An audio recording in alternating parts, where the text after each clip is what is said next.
இந்த காலத்துக்கு லேட்டஸ்ட் பொடிய மாதிரி நாங்க காலரை அப்படியே ஸ்டைலா தூக்கி விட்டுட்டு சமாஜைக்கு வாடா மச்சான் என்று கூப்பிட்டு சந்தையில இத்து போன கதைகளை கெத்தாக பேசிக்கிட்டு இருக்கிறவங்க எங்கள்கிட்ட போய் மது குடிக்காதீங்க. அது என்ன மது? மது யாரு இப்ப குடிக்கிறாங்க பிரதர்? மது யாரு குடிக்கிறாங்க? என்ன பயான் பண்றீங்க? நாங்க அடிக்கிறதே வேற, உங்களுக்கு இன்னும் அப்டேட் இல்ல போல இருக்கு என்று நீங்கள் நினைக்கலாம். ஐஸ்ல ஒரு துண்டை எடுத்து தெரியாம 2 தரம் அவனுக்கு கொடுத்தா சரி, நீங்க ஒன்னும் அவனை கெடுக்க தேவையில்லை. அவன் பாட்டுக்கு தானா கெடுவான். நீ தந்தது எங்கடா தாடா, நீ தந்தது யாரு விற்கிறாங்க சொல்லுடா என்று சொல்லி அவனாக போய் கெட்டு குட்டிச்சோராக நாசமாக போவான். தன் வாழ்க்கை அவனே அழித்துக் கொள்வான். அவ்வளவு ஒரு கேடு உள்ளதுதான் என்ன இந்த பொருள். அந்த பயன்பெற்றாளர்கள் இப்ப பாருங்க, ஐஸ் கிடைக்கலன்னா என்ன செய்வார்கள் என்று, யாருடைய பைக்கையாவது திருடி, யாருடைய பொருளையாவது உடைத்து, பல கோடி ரூபாவது கொடுத்து அந்த ஒரு சின்ன துண்டை வாங்க முடியாதான்னு தேடுவார்கள். கொஞ்சம் கவனமா இருங்க. 3 நாள் 4 நாள் பைத்தியம் பிடிச்ச மாதிரி இருப்பார்கள். 7 நாள் ஆகிற போது கொலை செய்யவும் துணிய மாட்டார்கள். எங்களுக்கு என்ன செய்வதிலே தெரியாது என்ற நிலை உருவாகும். أعوذ بالله من الشيطان الرجيم بسم الله الرحمن الرحيم السلام عليكم ورحمة الله وبركاته. إن الحمد لله نحمده ونستعينه ونستغفره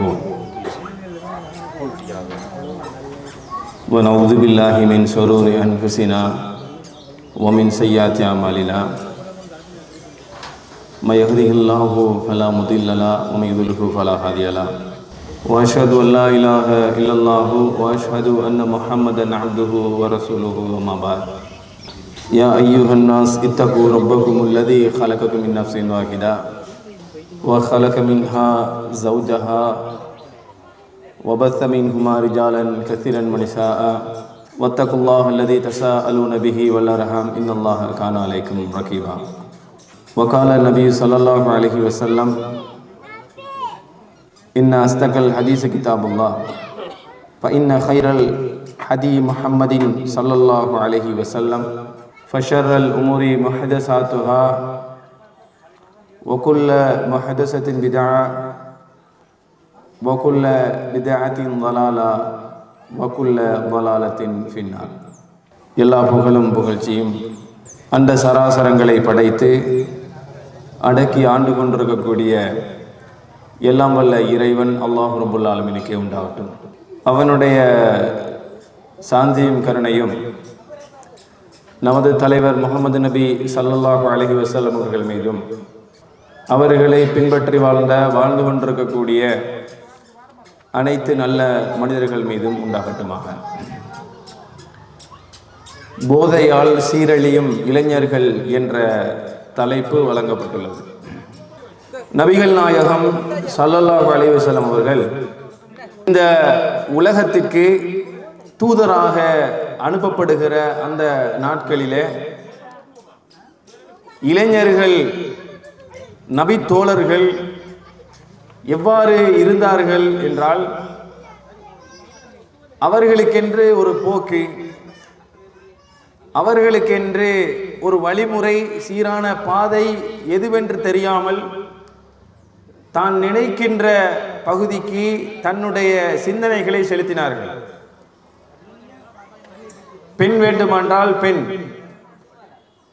பொருளாதாரம் வேண்டுமென்றால் பொருளாதாரம், மது, மாது, வட்டி, அடாவடித்தனம், யாரையாவது பழி தீர்க்க வேண்டுமென்றால் அதற்குரிய செயல்பாடுகள், இப்படி எதை நினைக்கிறார்களோ அதையெல்லாம் செய்யக்கூடிய ஒரு சீரான பாதையற்றவர்களாக இருந்தார்கள்.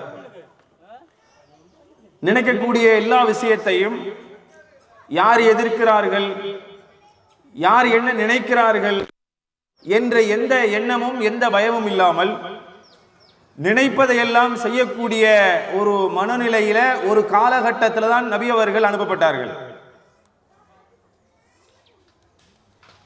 எந்த அளவுக்கு என்று சொன்னால்,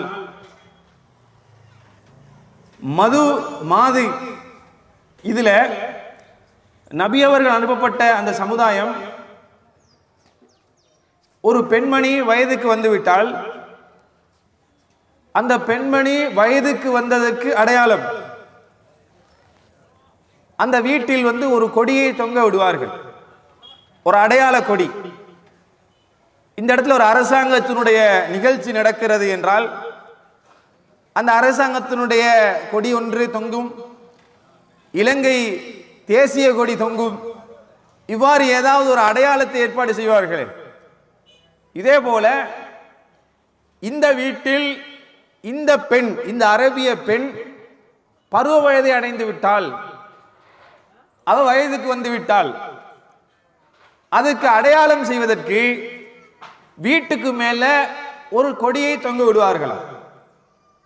அந்த கொடியை பார்த்து அங்கு உள்ள ஆண்கள், இந்த வீட்டில் ஒரு வயது வந்த பெண் இருக்கிறது, எனவே அவளிடத்தில் உறவு கொள்ள முடியும், அவளிடத்தில் பணத்தை கொடுத்து உடலுறவு கொண்டு, அந்த திருமண முறை, அந்த காலத்தில் ஜாகிலியத்தில் உள்ள திருமண முறை, காசை கொடுத்து அவளிடத்தில் உறவு கொள்ள வேண்டும். உறவு கொண்டால் ஒரு ஆள் இன்று கிடையாது, ஒருவர் ஒரு தவறான காரியத்தில் ஈடுபட்டு விட்டால் மற்றவர் தவறான காரியத்தில் ஈடுபடுவார். இப்ப அந்த பெண் வயிற்றில கருவை உருவாக்கி கொள்கிறார், பிள்ளை பிறக்கிறது. நான் இதை ஏன் சொல்கிறேன் என்றால், இன்றைக்கு இளைஞர்களுக்கு மத்தியில் போதை ஒழிப்பு என்ற தலைப்பு தந்திருக்கிறது. இந்த நாட்களை விட, இதை விட அந்த ஜாகிகளுக்கு மிகப்பெரிய கெட்ட பல வழக்கங்கள் இருந்தது. ரசூலுல்லாஹி ஸல்லல்லாஹு அலைஹி வஸல்லம் அவர்கள் அந்த சமுதாயத்துக்கு தான் தூதராக அனுப்பப்பட்டார்கள். அப்ப அந்த உறவு கொள்ளப்பட்ட அந்த அரபிய பெண் வயிற்றுல குழந்தையுடன் குழந்தை பெற்றெடுக்கிறார். இப்ப வாப்பா யாரு என்கிற சர்ச்சை ஏற்படுமா? ஏன்னா ஒருத்தர் இல்லையே, பல பேரிடத்தில் அந்த உறவு வைத்துக் கொண்டதனால் தந்தை யார் என்கிற சர்ச்சை உண்டாகும். அப்ப அந்த குழந்தை யாரை நோக்கி கையை காட்டுகிறதோ, யார் யாரெல்லாம் வந்து போனார்களோ அத்தனை பேரையும் அழைத்து வந்து அந்த குழந்தை யாரை நோக்கி கையை காட்டுகிறாரோ அந்த காட்டப்பட்டவர் தான் தந்தை. அவரும் அதை மனப்பூர்வமாக என் மகன் தான் என்று ஏற்றுக்கொள்வார். இல்லாட்டி அடையாளம் காட்டக்கூடிய பெரியவர்களை கொண்டு வந்து பிள்ளை யாருடைய சாயலில் இருக்கிறதோ அவர்தான் இவருக்கு ஒத்த சாயல்ல இருக்கிறாங்க, இவர் வாப்பாவுடைய, இவர் தான் வாப்பாவாக இருக்கணும் என்று அவர் யாரை சொல்லுகிறாரோ அவர்தான் வாப்பா என்று ஆகிவிடும். அதற்கு பின்னாடி பேரை கூப்பிடுவாங்க, இப்படி இப்படி, இவருக்கு பின்னாடி இப்படி, இவனுக்கு பின்னாடி இப்படி. இப்படிப்பட்ட ஒரு மோசமான ஒரு அருவருக்கத்தக்க காரணத்துல தான் ரசூலுல்லாஹ் அனுப்பப்பட்டாங்க. இதுலதான் மது என்கின்ற குடிபோதையில் அந்த மக்கள் கேட்பார் இன்றி, யாரு என்னன்னு கேட்க முடியாது. அந்த மதுவில சாராயத்தில் அவர்கள் திகைத்து மிதந்து கொண்டிருந்தார்கள். அவர்களுக்கு மத்தியில ரசூலுல்லாஹ் இஸ்லாம் மதுவை 3 கட்டங்களாக தடை செய்கிறது. எடுத்த உடனே அந்த மக்களுக்கு மது ஹராம், இந்த போதை பொருள் ஹராம் என்று தடுக்காம இஸ்லாம் 3 கட்டங்களாக அவர்களுக்கு அந்த மதுவை, சாராயத்தை தடை செய்தது. முதல்ல அல்லாஹ் சொல்ல ஆரம்பிச்சான், நீங்கள் சூதாடுகிறீர்கள், மது அருந்துகிறீர்கள், குறி பார்க்கிறீர்கள், சிலைகளிடத்திலே போய் இணை கற்பிக்கிறீர்கள். எனவே இந்த மதுவும் சூதாடும் இருக்கிறதே, அந்த ரெண்டையும் குறிப்பிட்டு சொல்லும் போது இதுல கூடிய தீமை இருக்கிறது, குறைவான நன்மை இருக்கிறது. அப்ப இதே முதல் கட்டமா இஸ்லாம் ஒரு எச்சரிக்கையாக சொல்கிறது. அப்ப சில சஹாபாக்கள் என்ன செய்ய ஆரம்பிக்கிறார்கள் என்றால், பாவம் இருக்குன்னு அல்லாஹ் சொல்லியிருக்கிறான், கொஞ்சம் தானே நன்மை இருக்கு, அதனால அந்த மதுவை ஒதுக்க ஆரம்பிச்சாங்க. சில பேர் என்ன செய்ய ஆரம்பிச்சாங்கன்னு சொன்னா அதை குடியிலே தொடர்ந்தார்கள். சாராயத்தை குடித்துக் கொள்வது, தொழுகையிலும் கலந்து கொள்வது, சாராயத்தை குடிப்பது, மதுவை அருந்துவது, தொழுகையிலும் கலந்து கொள்வது. ஏன்? அந்த நபித்தோழர்களுக்கு அந்த மது ஹராமாக்கப்பட்டிருக்கவில்லை ஆரம்பத்தில். அப்ப அந்த மதுவை அருந்தி கொண்டு தொழுகையில நிற்பார்கள். தொழுகையில நின்றா மதுவை அருந்திக்கிட்டு அந்த தொழுகை சேருமா? அந்த தொழுகை என்ன ஓதப்படுகிறது என்று காது தாழ்த்தி கேட்க முடியுமா? எத்தனையாவது ரக்காத்தில் இருக்கிறேன்னு சொல்ல முடியுமா? இன்னைக்கு நம்ம மதுவை குடிக்காம தொழுகல் என்றாலேயே நமக்கு போத மாதிரி தான் சில பேருக்கு தொழுகையே. என்ன கவனக்குறைவாக இருக்கிறது. இன்றைக்கு தக்பீர் கட்டி தொழுது முடிக்கும் போது எத்தனை ரக்காத் தொழுதோம் என்ற நினைப்பில் இருக்கிறோம். அந்த அளவுக்கு கவனக்குறைவாக தொழுகையிலே இருக்கிறது. கடைசியா 3ஆ 4ஆ 4ஆ 5ஆ அத்தையாத்தில் இருந்தோமா இல்லையா, கவனக்குறைவு சைத்தான் ஏற்படுத்துகிறான். இது மது அருந்தினா மூளையே நம்ம கையில கண்ட்ரோல்ல இல்லையே. மதுவை குடித்திருந்தால் அவர் சிந்தனை அவருடைய கையில இல்லை.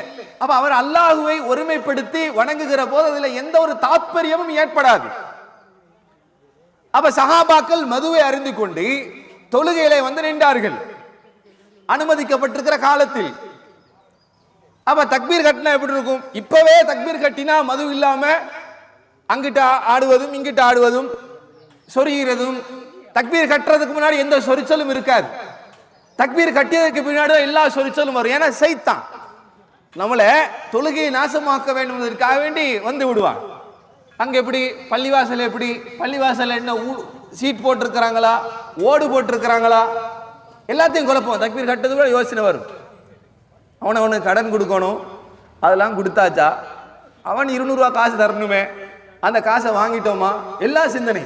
பொம்பளைலாம் இருந்தா வீட்டுல அடுப்பு ஓஃப் பண்ணோமா இல்லையா கன்ஃபார்மா வரும். ஏன் சைத்தான் ஏற்படுத்துவான். மணக்கிற மாதிரி இருக்கு, மணக்காட்டியும் மணக்கிற மாதிரி இருக்குமே. தக்பீரை கட்டிட்டு விட்டுட்டு போறதா போகாததாங்கிறதுக்கு இடையிலே தொழுகை ரக்காத்துங்கிறது சைத்தான் மறக்கடிக்க செஞ்சிருவான். எப்ப நிதானமான நிலையிலேயே மூளை நம்ம கண்ட்ரோல்ல இருக்கும் போதே. இதை ரசூலுல்லாஹ் சொல்கிறார்கள்.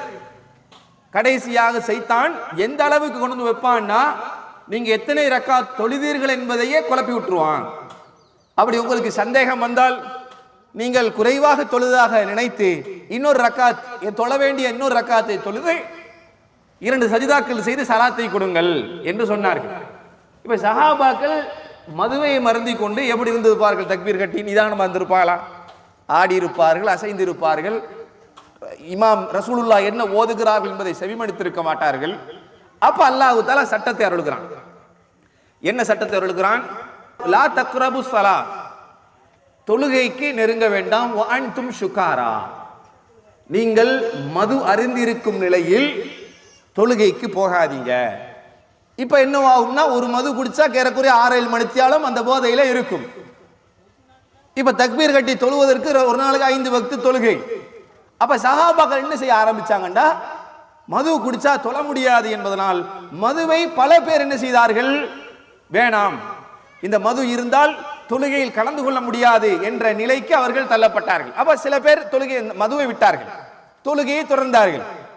அப்பதான் இறுதியாக அனஸ் ரதியல்லாஹு அன்ஹு அறிவிக்கிறார்கள், நான் என்னுடைய தந்தை, அதாவது என்னுடைய தாயாரின் 2வது கணவராக இருந்த அபூ தல்ஹா அவர்கள், அவர்களுடைய நண்பர் என் வீட்டில் இருந்தார்கள். அவர்களிடத்தில் இன்னும் சிலர் இருந்தார்கள். மதுவை ஊற்றி கொடுத்து கொண்டிருந்தேன்.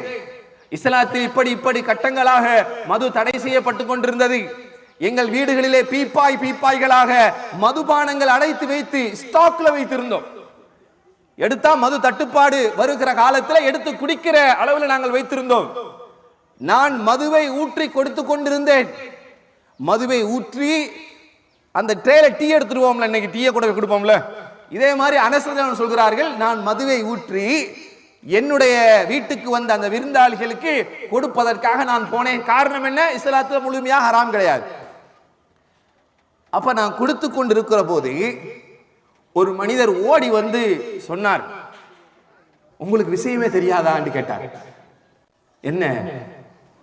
அல்லாஹு தஆலா இன்னமல் ஹம்ர், சாராயம் இருக்கிறதே அது சூதாட்டம், பலிபீடத்தில் பலி கேட்பது, குறிபார்ப்பது, இவற்றையெல்லாம் ரிஜ்சும் மின் அமலி ஷைத்தான், ஷைத்தானுடைய அருவருக்கத்தக்க காரியத்தில் உள்ளது என்று ரசூலுல்லாஹி ஸல்லல்லாஹு அலைஹி வஸல்லம் அவர்கள் சொல்லிவிட்டார்கள்.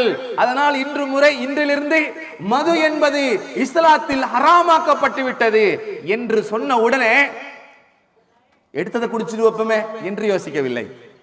சப்ளை பண்ணது எடுத்து சாப்பிடையா? இல்ல, அதை அப்படியே கொட்டிவிட சொன்னார்கள்.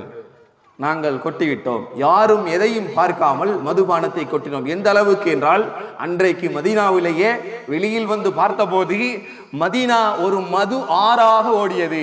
வீட்டில் ஸ்டாக்ல வைத்திருந்த எல்லா மதுபானத்தையும் அந்த சஹாபாக்கள் அல்லாஹ்வினுடைய தூதரின் ஒரே ஒரு வார்த்தைக்காக வேண்டி அவ்வளவு மதுபானத்தையும் வீதியிலே கொட்டிவிட்டார்கள். இது வரலாற்றை நீங்கள் பார்க்கலாம். இதுதான் சஹாபாக்கள். மதுவை குடிக்காதீங்க தடை என்று சொன்னதோட விட்டார்கள். ரசூலுல்லாஹ் இன்னும் சொன்னாங்க, குல்லு ஷராபின் அஸ்கரஹும் ஃபஹுவ ஹராம். போதை தரக்கூடிய எதை அறிந்தாலும் உங்களுக்கு ஹராம். எது அதிகம் சாப்பிட்டால் உங்களுக்கு போதை ஏற்படுமோ அதை கொஞ்சமாக சாப்பிட ஹராம். அல்லாஹ்வுடைய தூதர் அவர்கள் தடுத்து ஒரு தூய்மையான சமுதாயத்தை உருவாக்கினார். ஜாகிலியத்திலிருந்த, திசை அறியாமல் இருந்த, தான் போகிற போக்கு எதுவென்று தெரியாமல் இருந்த சமுதாயத்தை தலை நிமிர்த்தி உயர்த்தி தன்மானம் உள்ள ஒரு சமுதாயமாக ரசூலுல்லாஹி ஸல்லல்லாஹு அலைஹி வஸல்லம் அவர்கள் வந்து நிறுத்தினார்கள். அதனாலதான் குர்ஆன்ல என்ன சொல்கிறோம், ரலியல்லாஹு அன்ஹும் வரதுவான். இன்றைக்கு அபூபக்கர் என்று சொன்னாலோ, உமர் என்று சொன்னாலோ, உஸ்மான் என்று சொன்னாலோ, பள்ளிக்கே வராதவனாக இருந்தாலும் அது என்ன வெறும் மாமா மச்சான சொல்ற மாதிரி சொல்றாய்? அபூபக்கர் ரலியல்லாஹு அன்ஹு சொல்லு, உமர் ரதி என்று சொல்லு, அல்லாஹ் அவர்களை பொருந்திக் கொண்டார்கள் என்று சொல்லு என்று மரியாதை கொடுக்கும் நிலைக்கு மார்க்கம் அவர்களை மாற்றியது. ஆனா இன்னைக்கு நம்ம சமுதாயம் எப்படி இருக்கு என்று சொன்னா, ரசூலுல்லாஹ் வேறொரு சமுதாயத்துக்கு வந்த மாதிரியும் நமக்கு அதெல்லாம் சொல்லலைங்கிற மாதிரியும் இன்றைக்கு இளைஞர்களுடைய நிலை எப்படி இருக்குன்னா தலைகீழாக இருக்கிறது. கதீஜாவுக்கும் இப்ராஹிமுக்கும் உள்ள மார்க்கண்டார். நாம யார்? இந்த காலத்துக்கு லேட்டஸ்ட் பொடியமார். நாம யார்? லேட்டஸ்ட்ல உள்ள நவீனமாக்கவும். எங்களுக்கு குறிக்கிற ஆசைகளே வேற. நீங்க மேடையை போட்டு கத்துவதெல்லாம் இந்த கதீஜாவுக்கு தான். நீங்கள் மேடையை போட்டு கத்துவதெல்லாம் இந்த இத்து போய் நாளைக்கு சாக இருக்கக்கூடிய இஸ்மாயில் நானாவுக்கு தானே ஒழிய எங்களுக்கு கிடையாது. நாங்க யார்? நாங்க காலரை அப்படியே ஸ்டைலா தூக்கி விட்டுட்டு சமாஜைக்கு வாடா மச்சான் என்று கூப்பிட்டு சந்தையில இத்து போன கதைகளை கெத்தாக பேசிக்கிட்டு இருக்கிறவங்க எங்கள்கிட்ட போய் மது குடிக்காதீங்க. அது என்ன மது? மது யாரு இப்ப குடிக்கிறாங்க பிரதர்? மது யாரு குடிக்கிறாங்க? என்ன பயான் பண்றீங்க? நாங்க அடிக்கிறதே வேற, உங்களுக்கு இன்னும் அப்டேட் இல்ல போல இருக்கு என்று நீங்கள் நினைக்கலாம். ரசூலுல்லாஹ்வுடைய காலத்துல பழச்சாறுகளை பிழிந்தெடுத்து கோதுமையில் இருந்து எடுக்கிற மதுவையே இஸ்லாம் ஹராம் என்றது. ஆனா இன்னைக்கு அந்த பேறுகளை பாடமாக்க கொள்ளையே தலை சுத்து போகிற அளவுக்கு அவ்வளவு போதைப் பொருள்கள் இருக்கிறது. போதைப் பொருள்களுடைய பேறுகள் ஒரு வகை. பீடி முதல்ல ஆரம்பிச்சதுங்க இந்த வெத்தில, பாக்கி, போயிலை. அதுக்கு பிறகு பீடி, சிகரெட்ல பல வகை ஒரு காலத்துல இருந்துச்சு. பிறகு இந்த பான்பராக்குன்னு ஒன்று ஆரம்பிச்சானுங்க. அதுக்கு பின்னாடி வகை வகையா இல்லீகலா சிலது உள்ளுக்கு வந்துச்சு. பிறகு கஞ்சா. இந்த கஞ்சாவை பிடிபட்டாலே எப்படி பார்ப்போம்னா, முன்ன பெரிய செய்தியில போடுவாங்க 800 கிராம் பிடிபட்டுச்சாம் என்றா அது பெரிய செய்தி. பாருங்களேன் எப்படி எல்லாம் கடத்துறானுங்க, ஏன் தான் இந்த கஞ்சாவை குடிக்கிறானுங்களோ என்று சொல்வார்கள். பஸ்ஸில் அவர் பிடிபட்டாராம் கஞ்சா கேஸ்ல, அவமரியாதை, என்ன ஒரு வியாபாரம் பண்ணிட்டு இருந்திருக்கார் என்று சொல்வார். பிறகு கொஞ்சம் காலம் போக போக இந்த கடல் மார்க்கமாக, கடல் வழியாக இந்த கேரளா கஞ்சா பிடிபட்டது என்று செய்தி போடுவார்கள். அங்கிருந்து கொண்டு வரும்போது இடையில பிடித்தார்கள், அது எத்தனையோ கிலோவாம் என்றாயிட்டு. அந்த செய்தியை கேட்டு கேட்டு கேட்டு புளிச்சு போய் ஹெராயின் பிடிபட்டது. இப்படியே வந்துச்சா? இப்படியே வந்து அது பிடிபட்டனா என்ன அர்த்தம்? இங்க பயன்படுத்துவதற்கு ஆட்கள் இருக்கிறார்கள். பிடிபடுதுன்னா ஏன் வருது? இங்க பயன்படுத்துவதற்கு ஆட்கள் இருக்கிறார்கள். அப்படியே போய் நாளடைவில் இந்த கஞ்சா பழகி போயிடுச்சு. அதாவது இந்த தூள் போடுற அவன் தூள் அடிச்சிருக்கிறான் அப்படிம்பாக, அது வகை பேர் சொல்றதுல ஒரு ஸ்டைல சொல்லுவாங்க. அதே இது இப்ப என்ன ஆயிருக்குன்னு சொன்னா, முத்தி போய் ஐஸ் பயன்படுத்துகிறார், ஹெராயின் பயன்படுத்துகிறார். ஹெராயின் விலை அதிகம், அதனால அதை விட எத்தனையோ மடங்கு போதை ஏற்படுத்தக்கூடிய ஐஸ் வந்து பாவனைக்குள் வந்தது. ஆனா விலை குறைவு, அதிகமாக ஆங்காங்கே நிறைய கிடைத்தது. இப்ப இந்த அரசாங்கம் இந்த போதைப் பொருள் ஒழிப்புல அதிகமாக இந்த ஐஸ் செய்யக்கூடிய இந்த பொருளை தான் கண்டுபிடித்தது. அதுவும் இந்த பகுதிகளில் கண்டுபிடித்தது தான் அதிகம். எத்தனையோ கிலோ கணக்கில் ஒரு நகத்துண்டளவுக்கு ஒரு ஐஸ் கிடைக்கிறது என்றால், நேற்று முன்னாள் கூட ஐஸ் இல்லாம இந்த இளைஞர்கள் தடுமாறி இருக்கிறாங்க, அந்த பயன்படுத்துகிறவர்கள். நான் பின்னாடி விளைவுகளை சொல்லுகிறேன், அதுக்கு முன்னாடி சில தகவல்களை சொல்லுகிறேன். தடுமாறி யாரோ 2 பேர் என்ன செஞ்சிட்டாங்கண்டா, ஒரு குறிப்பிட்ட தொகை, ஒரு சின்ன அளவு தொகையை கைப்பற்றி அந்த ஏரியாவுக்குள்ள கொடுக்கிறதுக்காக வந்துட்டாங்க. இந்த செய்தி அறிஞ்ச அங்க உள்ள ஏரியாவில் உள்ளவங்க ஆர்மிக்கு, போலீஸுக்கு கால் பண்ணி விட்டாங்க. அவன் சுற்றி வளைச்சி, முன்னெல்லாம் கண்டுக்க மாட்டான் அப்போது, இப்போ அந்த அரசாங்கமே இதை கையில் எடுத்து செய்யறதுனால ஆர்மி அந்த பக்கம் இந்த பக்கம் என்று சொல்லி அந்த ஏரியாவில் இருக்கக்கூடிய எல்லாரையும் என்ன செய்யறாங்க, சர்ச் பண்ணி விசாரிக்கிறாங்க. அப்ப அவன் சொல்றான், ஒரு சின்ன ஒரு சோப் துண்டு மாதிரி தான், ஆனால் 58 லட்சம் ரூபாய் பெருமதிப்பது, கண்ணுக்கும் தெரியாது. ஏன், எல்லாத்தையும் பிடிக்க வியாபாரம் மிகப்பெரிய மந்த நிலைக்கு போகிறது. ஒரு சின்ன பொருள் கிடைத்தாலும் அதுவும் விலை உயர்வாக பெருமதியாக இருக்கும். அதனால அது ஒரு 58 லட்சம் ரூபாய் பெருமதியாக இருக்கும். அந்த தொகை உள்ள ஐஸ் இப்ப 2 இளைஞர்கள் மூலம் இந்த பகுதியில் கொடுக்கப்பட்டு கொண்டிருக்கிறது. அவ்வளவு பெருமதி. ஏன், என்ன பெருமதி, அதுல என்ன இருக்கு? ஏன் இப்படி இந்த ஐஸ்னா சில பேருக்கு கண்டும் இருக்க மாட்டாங்க. இந்த கல்கண்டு இருக்குதுல, இந்த கல்கண்டுடைய இடிச்சு ஒரு தரம் ஒரு இரும்புலால் ஒரு குத்தினா கொஞ்சம் தூள் மாதிரி வருமே, இந்த மாதிரி ஷேப்ல இருக்கும். கிறிஸ்டல் மெத் என்று சொல்றது. அதுக்கு ஐஸ்ங்கிறது இல்ல பேரு, கிறிஸ்டல் மெத் அதனுடைய ரசாயன பெயர். இது லேபுகள்ல ஊக்க மருந்துக்காக கண்டுபிடிப்பார்கள். இதனுடைய லேபுகள் இல்லீகலாக உருவாக்குவதா இந்த ஐஸ், இந்த கிறிஸ்டல் மெத்துங்கிறது. இது என்ன செய்வாங்கன்னு சொன்னா, இதை குடிச்சா ஒரு தெம்பு கிடைக்கிற மாதிரி ஒரு ஃபீலிங் முதல்ல வரும். அதாவது முன்னால அந்த சூனியம் வைக்கிறது, அவனுக்கு என்ன செய்யறது, இந்த குறி வைச்சு அவனை அழிக்கிறது, இஸ்லாத்துல இல்ல, அப்படி எல்லாம் நம்பிக்கை இல்ல. முன்ன என்ன சொல்லுவோம், அவனுக்கு யாரோ சூனியம் வச்சுட்டாங்க, செய்வினை வச்சுட்டாங்கன்னு சொல்லுவோம்ல. இந்த செய்வினை எல்லாம் வைக்க தேவையில்ல. இந்த ஐஸ்ல ஒரு துண்டை எடுத்து தெரியாம 2 தரம் அவனுக்கு கொடுத்தா சரி, நீங்க ஒன்னும் அவனை கெடுக்க தேவையில்ல, அவன் பாட்டுக்கு தானா கெடுவான். நீ தந்தது எங்கடா தாடா, நீ தந்ததை யாரு விற்கிறாங்க சொல்லுடா என்று சொல்லி அவனாக போய் கெட்டு குட்டிச்சோராக நாசமாக போவான். தன் வாழ்க்கை அவனே அழித்துக் கொள்வான். அவ்வளவு ஒரு கேடு உள்ளதுதான் என்ன இந்த பொருள். குடிச்சா என்ன ஆகும்? அவர் அதை மதுவை அந்த ஐஸை பயன்படுத்தி குடிக்கிற போது அவருக்கு ஏற்படுகிற அந்த விளைவுகளை பற்றி சொல்றாங்க ஆராய்ச்சியாளர்கள் சொல்றாங்க, ஐஸ் குடிச்சவருடைய நண்பனும் சொல்றாங்க. என்ன ஆகும்னா, குடிச்சா அவருக்கு ஒரு சில பேருக்கு 3 நாளைக்கு தூக்கம் இல்லாம இருக்கும். அதாவது அந்த புத்துணர்ச்சியாக இருக்கும். அது ஒரு டூப்ளிகேட் புத்துணர்ச்சி, பொய், உண்மை கிடையாது. இந்த மாங்காய் ஜூஸ்ன்னு சொல்லி வார மாங்காய் ஜூஸுக்குள்ள மாங்காய் இருக்க மாட்டா, என்ன இருக்கும், சீனி தண்ணியும் கெமிக்கலும் தானே இருக்கும். அதே மாதிரி தான் புத்துணர்ச்சி மாதிரி ஒன்று தெரியும், ஆனா அது புத்துணர்ச்சி கிடையாது. அதே மாதிரி அந்த நிலை இருக்கும். அப்ப இந்த ஐஸை பயன்படுத்தினா 3 நாளைக்கு, சில பேருக்கு 1 வாரத்துக்கு தூக்கம் இல்லாம இருக்கும். ஏன், ஏதாச்சும் செய்யணும், ஏதாச்சும் ஒன்றை அடுத்த அந்த உற்சாகமான ஒரு ஃபீலிங் அவர்கிட்ட இருக்கு. விபச்சாரம் செய்ய வேண்டும் என்று தூண்டப்படுவான், திருட வேண்டும், கொள்ளையடிக்க வேண்டும், சண்டையிட வேண்டும் என்ற ஒரு உணர்வு அவன்கிட்ட இருக்கும். அது மெல்ல மெல்ல குறைய திரும்ப அடுத்த ஐஸ் தேவைப்பட்டு கொண்டிருக்கும் ராஜாவுக்கு. எப்படி தேவைப்படும்டா, அவருடைய அந்த ஐஸ் கொஞ்சம் தட்டுப்பாடு. இப்ப நீங்க பாருங்க, இப்ப இந்த ஆட்சியில இந்த ஐஸ் தட்டுப்பாடு வருது. இப்ப அடுத்தது என்ன கட்டம் வரும் என்று சில ஆய்வாளர்கள் சொல்றாங்க. 3 நாளைக்கு அவனுக்கு இப்ப ஐஸ் உட்கொள்ளவில்லை, 4 நாள் ஆகிறது, மந்த நிலையில் அலைந்து திரிவார்கள். நீங்களே பாருங்க, அந்த பயன்பாட்டாளர்கள் இப்ப பாருங்க, ஐஸ் கிடைக்கலன்னா என்ன செய்வார்கள் என்று. எங்கேயாச்சும் கிடைக்காத ஒரு சின்ன துண்டு கிடைக்காதா என்று தேடுவார்கள்.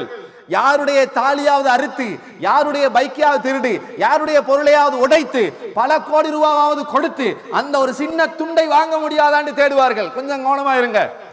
தேடு 3 நாள் 4 நாள் பைத்தியம் பிடிச்ச மாதிரி இருப்பார்கள். 7 நாள் ஆகிற போது கொலை செய்யவும் துணிய மாட்டார்கள். எங்களுக்கு என்ன செய்வதிலே தெரியாது என்ற நிலை உருவாகும். இந்த வாஷிங்டன்ல ஒரு பகுதி இருக்கும்பாங்க, அது இப்ப கூட வீடியோ எடுத்து போட்டிருக்கிறாங்க. என்ன மாதிரி ஒரு பொருள் தான், அவங்களுக்கு சாப்பாடு இப்படியே வளைஞ்ச மாதிரியே இருப்பார்கள், இப்படியே உடஞ்ச மாதிரியே இருப்பார்கள். என்ன இல்ல, எந்த ரியாக்ஷனும் இல்லை. அதே மாதிரி ஒரு நிலை உருவாகும். அது ஒண்ணு. இன்னொன்று, இந்த ஐஸை குடிச்சவங்களுக்கு இந்த தோல் இருக்குதுல, மேல் தோல், இந்த மேல் தோலுக்கும் எலும்புக்கும் அடியில் இருக்கிற எலும்புக்கு பிறகு சதை இருக்குது. இந்த எலும்பும் இந்த சதையும் இருக்குது. இந்த சதையில உங்களுக்கு சொரியுது. எலும்பு இருக்குதுல, உள்ள இருக்கக்கூடிய எலும்பு, இந்த எலும்புல அந்த சதை பகுதியில் இருக்கக்கூடிய அந்த பகுதிக்குள்ள சொரியுது. உங்களுக்கு மேலால உள்ள பகுதி கிடையாது. எலும்பும் தோல் ஆரம்பிக்கிற, சதை ஆரம்பிக்கிற இடத்துல சொரியுது. உங்களுக்கு சொரிய முடியுமா? உள்ள சதையை பிச்சு தான் சொரிய முடியும். இந்த ஐஸ் குடிச்சவனுக்கு எஃபெக்ட் எப்படி வருவான்னு சொன்னா, அந்த போதை தேவைப்படும் போது உள்ள ஒரு பாம்பு பூரான் ஒன்று ஓடினா எப்படி இருக்கும் அந்த எலும்புக்குள்ள, அது மாதிரி ஒரு ஃபீலிங் வருமா. இப்ப அவன் வெறி கொண்டு எழுந்து எங்கடா அடுத்தது இருக்கிறது என்று தேடுவார்கள். எங்க போலாம், யார் அந்த டீலர், எங்க இருக்கார் அந்த விற்பனையாளர், அந்த ராஜாவை கண்டுபிடிக்கணுமே, இப்போ எங்கடா இருக்கார் என்று சொல்லி தேடி அலைவார். அதற்கு பிறகு கண்டுபிடிச்சார்னா அவருக்கு சொர்க்கம். ஏன்? அவனுக்கு முழு சிந்தனையும் என்ன, அடுத்த ஐஸ், அடுத்த பொருளை எப்படி பயன்படுத்துவது என்பது. அப்ப இது எந்த அளவுக்கு போகும் என்று சொன்னா, இது எந்த அளவுக்கு போகும் என்று சொல்லி சொன்னா அவனுடைய எதிர்காலம் கேள்விக்குறியாகும் சகோதரர்களே. அதுக்கு தான் இந்த போதை ஒழிப்பே. இந்த அரசாங்கம் கையில் எடுத்திருக்கிறது என்னத்துக்கோ, இந்த சமுதாயத்தை பாதுகாக்க வேண்டும் என்ற ஒரு எண்ணம் என்று சொல்கிறார்கள்.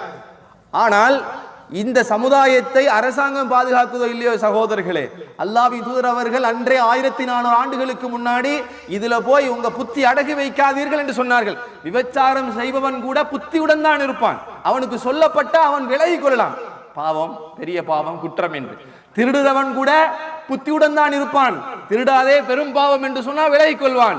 ஆனால் இந்த போதை பொருளை இருக்கிறவன் புத்தியுடன் இருக்க மாட்டான் சகோதரர்களே. அவன்கிட்ட போய் சொல்லலாமா, போதையோடு இருக்கிறீங்க தொலைவாங்க என்று சொல்லலாமா? அவனுக்கு ஏறுமா? இதே மாதிரி ஒரு சம்பவம் ரசூலுல்லாஹி காலத்துல நடக்குது. இந்த போதையுடன் இருக்கிறவர்களுக்கு எது சொன்னாலும் புரியாதுங்கிறது தான் இஸ்லாம் என்ன சொல்லுச்சு. தொழுகையில இருக்கும்போது மதுவுல இருக்காதீங்க, மதுவோட இருக்கிற நிலையில தொழுகைக்கு வராதீங்க. மொத்தமா உங்களுக்கு இந்த ஹராம், இந்த மதுவே ஹராம்ன்றுச்சு. இந்த இடைப்பட்ட கேப்புக்குள்ள ரசூலுல்லாஹ்வுடைய நெருங்கிய உறவுகார் ஹம்சா ரலியல்லாஹு அவர்கள் ஒரு முறை நல்ல சாராயத்தை குடித்திருந்தார்கள், மதுவை. இந்த முடா குடிகாரனுங்கிற மாதிரி அவர் உச்சகட்டமா குடிச்சிருந்தார். ஹம்சா ரலியல்லாஹு அவர்கள் இஸ்லாத்திற்காக தியாகம் செய்தார்கள். ரசூலுல்லாஹ்வுக்கு மிக நெருக்கமானவர்கள். அவர்கள் சொர்க்கவாதி, அது ஒரு தரம். ஆனால் இஸ்லாம் ஹராமாக்குவதற்கு முன்னாடி ஹம்சா ரலியல்லாஹு அவர்கள் இந்த சாராயத்தை நல்லா குடிச்சிருந்தார். இப்ப மூளை அவுட் ஆஃப் கண்ட்ரோல். இந்த மூளையே அவரை கண்ட்ரோல்ல இல்ல. கண்ணெல்லாம் சிவந்து நிற்க முடியாமல் தடுமாறுகிற ஒரு நிலை. சாராயம் குடிச்சா தானே சொல்லுவாங்க, இந்த மூளை அவரை கண்ட்ரோல்ல இருக்க வேணுமா. நேரா போற மாதிரி அவர் நினைப்பார். ஆனா அவர் நேரா போகல. அவர் எப்படி போவாரு, அங்கிட்டு ஆடுவாரு, இங்கிட்டு ஆடுவாரு, அங்கிட்டு விழ பார்ப்பாரு, இங்கிட்டு விழ பார்ப்பாரு. யாரா இந்த கரண்ட் கட்டையை வந்து தலைகீழா நாட்டி வச்சதுன்னு கேட்பாரு. ஆனா நேரா தான் இருக்கும். ரோட்டுக்கு நடுவில் யாரா காண போட்டதும், ஆனா கான் இருக்கிறதுல இருக்கும். அவருக்கு எப்படி தெரியும், அந்த கான் நடுவுக்கு வந்த மாதிரி தெரியும். செங்கல் கிடந்தாலும் அவருக்கு எப்படி தெரியும், யாரா இந்த இடத்துல பெரிய மலையை கொண்டு வந்து வச்சது, நாம போற இடத்துல இந்த தாப்பையை கட்டினது வேண்டாம், இந்த சிவரை கட்டினது வேண்டாம். அதனாலதான் இந்த சாரன் அவர் கட்டின மாதிரி நினைப்பாரு.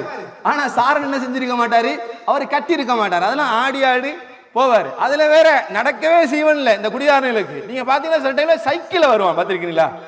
பைக் நடந்தே போகல, இதுல வேற சைக்கிள் மிரிச்சிட்டு என்ன செய்வார், போவார், சேவத்துல கொண்டு விடுவார், அங்கிட்டு உடைப்பாரு. கடைசியாக ஒரு இடத்துல மெத்தையில படுக்கிற மாதிரி நடு ரோட்ல என்ன செய்வார், அவரு படுத்துக்கிட்டு இருப்பாரு. அதான் கடைசி ஸ்பாட்டா வர்ற. அதுக்கு மேலே நாங்கள் அசைய மாட்டார். இனி அவர் போதை செஞ்சதுக்கு மேலே தான் காலையில் என்ன செய்வார், எழுந்திருப்பார்.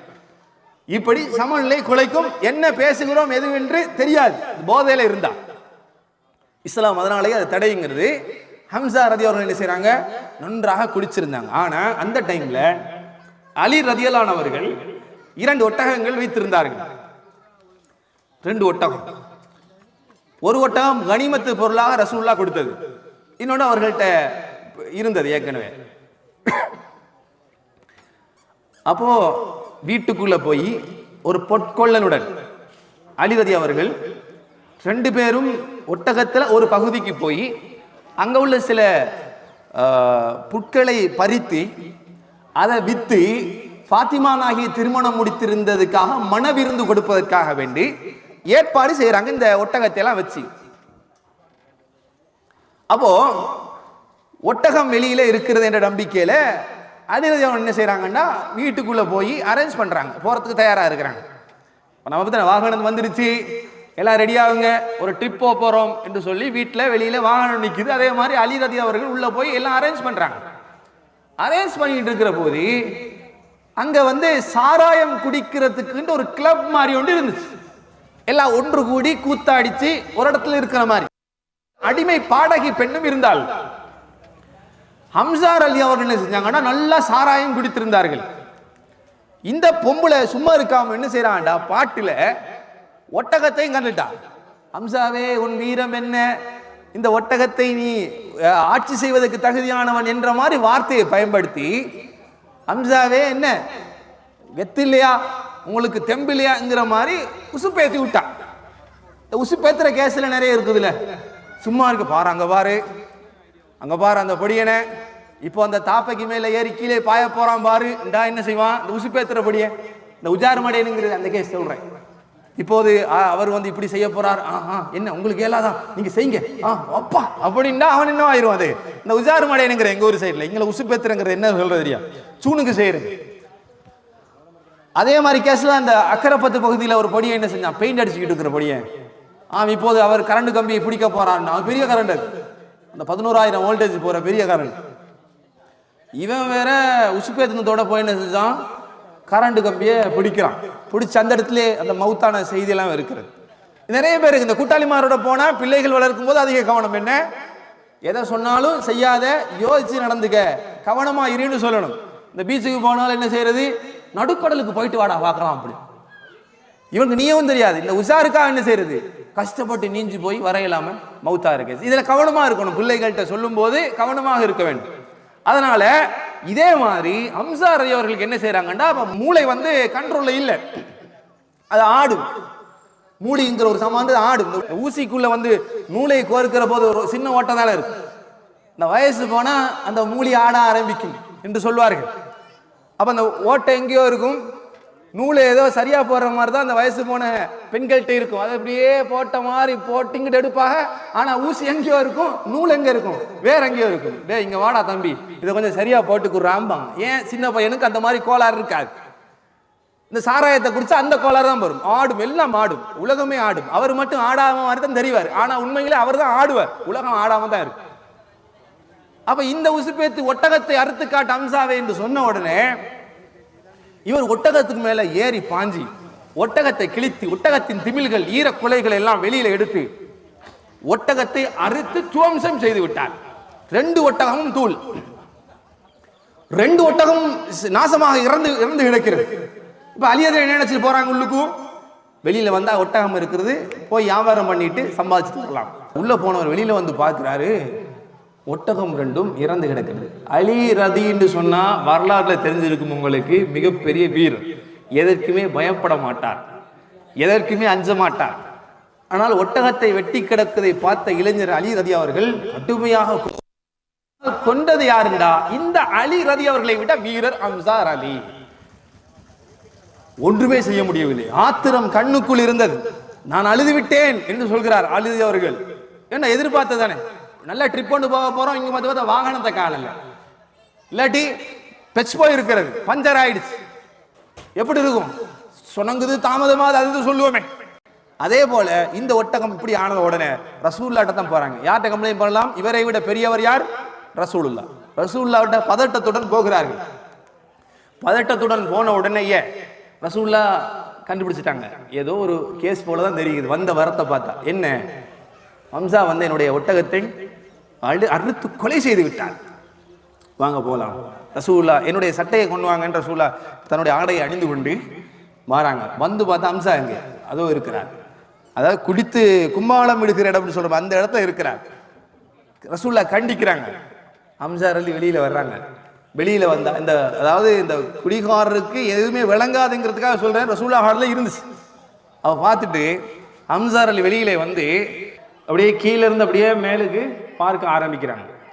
பார்த்து விட்டு சொன்னார்கள், என்னுடைய மூதாதையர்களுடைய அடிமைகள் தானே நீங்கள் என்று ஒரு வகையாக அந்த வார்த்தைகளை பயன்படுத்த, இனிமே இவருக்கு சொல்லி எதுவும் புரியாது என்று விளங்கிய நபிகள் நாயகம் ஸல்லல்லாஹு அலைஹி வஸல்லம், ஏன்னா போதையில் இருக்கிறாங்க, அப்போ அந்த இடத்திலிருந்து மெல்ல ரசூலுல்லாஹ் பின்வாங்கி என்ன செய்கிறாங்கண்டா அந்த இடத்தை விட்டு போய்விடுவாங்க. இப்படி மது அருந்துகிற போது, போதை ஊட்டப்படுகிற போது அவருக்கு சிந்தனை குழப்பம், அதாவது அவருடைய சிந்தனை அவருடைய கண்ட்ரோல்ல இல்லை, யோசிக்க முடியாது. இப்போ நம்ம பேசுவதை எதிர்க்கிறதாக இருந்தால் கூட, ஒருவர் ஒரு கருத்தை சொல்லும் போது எதிர்ப்பதாக இருந்தால் கூட அவருக்கு அந்த செய்தியை கேட்டு பிரித்தறியக்கூடிய அந்த சிந்தனை இருக்க வேண்டும். ஆனால் மது அருந்துகிற போது, போதையில் இருக்கிற போது அந்த சிந்தனை இருக்காது. எந்த அளவுக்குன்னா, இப்படித்தான் ஒரு பொதுக்கூட்டத்தில் மாளிகாவத்தையில் ஒரு பொதுக்கூட்டம் நடைபெற்று கொண்டிருக்கிறது. அப்படி நடைபெற்று கொண்டிருக்கிற போது ஒரு முன்னால் இருந்து கேட்டுக்கொண்டிருக்கக்கூடிய ஒரு பொடியன், ஒரு பையன் மிகுந்த ஆர்வத்துடன் அந்த பொதுக்கூட்டத்தை கேட்டுக்கொண்டிருக்கிறார். அது ஏதோ சீரழிவு சம்பந்தமான ஒரு பேச்சு. அவர் பேசுகிற போது மற்றவர்கள் ஆங்காங்கே திரும்பி பார்த்தாலும் இந்த குறித்த அந்த பொடியை மட்டும் ஃபுல்லா ஒரு இன்ட்ரெஸ்ட்ல என்னமோ பேசுறாங்க என்று சொல்லி கேட்டுட்டு இருக்கிறார். அப்ப பயான் முடிச்சதுக்கு பின்னாடி அவருக்கு பக்கத்துல போய் உட்காருகிற போது அவர்கிட்ட பேச வேணாம் என்று இன்னொருத்தர் சொல்றாரு. ஏன்? அவர் ஐஸ் அடிச்சிருக்காரு, அவர் அப்படித்தான் இருப்பாரு. நாம என்னமோ நினைச்சோம்னா இவர் நல்லா பயானை கேட்டுட்டு இருக்காரு, ரசிச்சு ருசிச்சு பார்த்துட்டு இருக்காரு, கண் வெட்டாமட்டு பார்த்தா அவர் அற தூக்கத்தில், அற நிசான்ல, போதையில அவர் என்னதான் பேசுறான்னு சொல்லி அவருடைய சிந்தனை வேற எங்கேயோ. அதை சொல்லுவான்ல, இந்த சொர்க்கத்தில் மிதப்பது போன்று, வானத்தில் மிதப்பதை போன்று இருக்கும்பாங்க. சாராயம் குடிச்ச ஒருத்தர் இப்ப ஏகத்துவத்தில் இருக்காரு. அவர் சொல்கிறார், மது குடிச்சா என்ன நடக்கும் என்று சொன்னா, மதுவை குடிச்சா, சும்மா நம்ம திட்டுற மாதிரி இல்லை, அவன் திட்டுறோம் இஸ்லாம் ஹராம்னு சொல்லி, ஆனா மது குடிச்சா ஏதோ ஒரு இன்பம் ஒன்று இருக்கு அவனுக்கு. அந்த இன்பம், அந்த மது ஹராம், ஆனால் அவனுக்கு ஒரு இன்பம் கிடைக்குது பாருங்க. விபச்சாரம் செய்யும் போதும் இன்பம் கிடைக்கிறது, அது ஹராம். திருடும் போதும் இந்த திருட்டு பொருளை விற்று பணம் எடுக்கலாம் என்று நினைப்பது அவனுக்கு இன்பம், ஆனால் அது ஹராம். அதே போல இவர் சொல்கிறார், நான் சாராயத்தை நல்லா குடிப்பேன், குடிச்சா இந்த வயல் பக்கம், இந்த பீச் பக்கம் போய் உட்காருவோம், சாராயத்தை குடிச்சிட்டு இந்த பீச் பக்கம் போய் உட்காருவோம். உட்கார்ந்தா அந்த காற்று அப்படியே மெல்ல ஆடைக்குள்ளால் அப்படியே உடம்புக்குள்ள படுக்கும் போது அந்த கிடைக்கிற சந்தோஷம் இருக்கிறது அப்படியே அந்த வானத்தில் பறப்பது போன்று இருக்குமா. அவர் சொல்றார், வானத்துல பறக்கிற மாதிரி இருக்குமாம். அப்படிப்பட்ட ஒரு இன்பம் கிடைக்கும். சொர்க்கம் எல்லாம் சொர்க்கம், அந்த சொர்க்கத்தை விட இதிலே ஒரு இன்பம் என்று அவர் நினைப்பார். அதனாலதான் அந்த குடிகாரர்கள் எல்லாம் அதை விட்டு வராமல் இருந்தார்கள். ஆனா ரசூலுல்லாஹ் சொன்ன உடனே அந்த சஹாபாக்கள் பார்க்காத அந்த சொர்க்கத்தை விரும்பினார்கள், அப்படி ஒரு திசைக்கு மாறினார்கள். இப்ப இந்த போதை பழக்கத்துக்கு அடிமையாகுவதற்கு என்ன காரணம்? சும்மா போதை ஒழிப்புன்னா போகக்கூடாதுல, இனிமே போவதற்கும் போகாமல் இருப்பதற்கு என்ன காரணம் என்றால் அவனுடைய அந்த பாதுகாவலர்கள் தான் அடிப்படை காரணம்.